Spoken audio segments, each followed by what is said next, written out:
एक घने और हरे भरे जंगल में बहुत बड़ा हाथी रहता था। वो था ताकतवर, लेकिन थोड़ा घमंडी भी था। उसी जंगल में छोटी छोटी चींटियां भी रहती थी। वो अपने छोटे छोटे बिलों में मिलजुल कर मेहनत से अपना जीवन जीती थी। लेकिन हाथी को चींटियों से बहुत चिढ़ थी। वो अक्सर कहता, अरे ये छोटी छोटी चींटियां क्या कर लेंगी, ना इनमें ताकत है ना अकल। हाथी उन चींटियों को कभी देखना नहीं चाहता था। वो उनसे चिढ़ता था। कई बार तो वो उन्हें कुचल देता था। एक दिन कुछ शिकारी जंगल में आए। उन्होंने एक जगह बहुत बड़ा गड्ढा खोदना शुरू किया। चींटियां उन्हें ध्यान से देख रही थी। एक चींटी धीमी आवाज में बोली, ये लोग क्यों गड्ढा खोद रहे हैं? दूसरी बोली, मुझे तो डर लग रहा है, ये किसी जानवर को पकड़ना चाहते हैं। तभी चींटियों ने सुना कि एक शिकारी दूसरे से कह रहा है, अब जब हाथी इस तरफ आएगा तो वो इस गड्ढे में फंस जाएगा। चींटियों ने सुना शिकारी लोग हाथी को पकड़ना चाहते थे।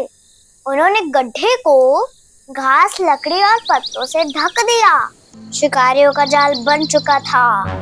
उधर हाथी एक छायादार पेड़ के नीचे आराम से सो रहा था। चींटियों ने मिलकर एक योजना बनाई। उन्होंने सोचा, अगर हम आज भी चुप रहे तो हाथी शिकारियों के जाल में फंस जाएगा। वो हमारे साथ कितना भी बुरा क्यों न रहा हो, हमें उसकी मदद करनी चाहिए। चींटियां धीरे धीरे हाथी के शरीर पर चढ़ गई। जैसे ही हाथी उठा, उसे भूख लगी। वो सीधा चल पड़ा गन्ने के खेत के ओर। लेकिन उस रास्ते में ही था शिकारियों का जाल। जैसे जैसे हाथी आगे बढ़ता गया, चींटियां उसे काटने लगी। कभी उसकी सूंड, कभी उसकी पीठ, कभी पैर। हाथी गुस्से से चिल्लाया, अरे ये चींटियां क्यों काट रही है? उफ! लेकिन उसके बाद भी हाथी नहीं रुका। गड्ढा बस कुछ ही कदम दूर था। चींटियों ने उसको और तेज काटना शुरू कर दिया।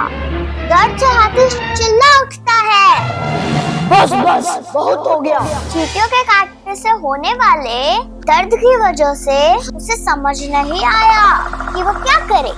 वो गोल गोल घूमने लगता है और फिर गड्ढे की दूसरी तरफ भागने लगा। जैसे ही हाथी ने रास्ता बदला, शिकारी हैरान हो गए। एक शिकारी कहता है, अरे ये हाथी तो दूसरी तरफ भाग रहा है। दूसरा कहता है, अब इसे गोली मारकर पकड़ना होगा। ऐसे कहते ही शिकारियों ने पेड़ से छलांग लगा दी। लेकिन वो भूल गए कि वो जिस पेड़ के ऊपर छिपे बैठे थे, उसी के नीचे था गहरा गड्ढा। वो जैसे ही कूदे, तेज आवाज आई। वो सब के सब अपने ही खोदे हुए गड्ढे में गिर गए। तेज आवाज सुनकर हाथी ने पीछे मुड़कर देखा। वो हैरान रह गया। वो बोला, हे भगवान, अगर मैं भी उसी रास्ते पर चलता रहता तो मैं भी वही गिर जाता। तभी उसके शरीर पर चढ़ी हुई चींटियां मुस्कुराई। वो बोली, हाथी भाई, आपने रास्ता नहीं बदला, हमने आपको बचाया है। अगर हमने आपको काटा नहीं होता तो आप गड्ढे में गिर जाते और शिकारियों के जाल में फंस जाते। ये सुनकर हाथी की आंखें भर आईं। उसे अपनी गलती का एहसास हुआ। हाथी बहुत शर्मिंदा हुआ। उसने चींटियों से कहा, मुझे माफ कर दो मेरे दोस्तों, तुम सब में अकल भी है और ताकत भी। शुक्रिया मेरी जान बचाने के लिए। तो बच्चों, इस कहानी से हमें ये सीख मिलती है कि छोटा होना कमजोरी नहीं होती।